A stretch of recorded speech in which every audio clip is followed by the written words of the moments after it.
Panatang Makabata, ako si Ashley.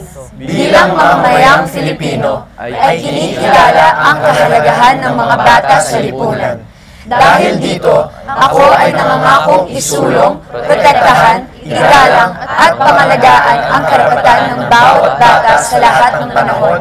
Anuman ang kanyang kulay, kasarian, lahi, relihiyon, kultura, estado sa buhay, may kapansanan man o wala.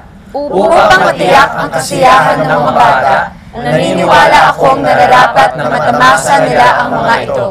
Maisilang at mabigyan ng sapat na pangangailangan upang mabuhay ng maayos. Lumago ang kaalaman, kakayahan at talento. Maproteksyonan sa anumang uri ng pang-aabuso, panganib at karahasan. Makalahok sa mga gawain patungkol sa mga bata at makipagtanggol at magtutulungan ng pamahalaan anumang oras. Sa tulong ng poong may kapal, ang lahat ng ito ay aking isa sa puso at isa sa gawa dahil ang mga bata ang pag-asa at siyang magpapaunlad sa ating bayan. Maraming salamat, housemates, at sana ay naintindihan ninyo kung ano yung ginawa ninyo para sa karapatan ninyong mga kabataan. Salamat. Thank you po, Kuya.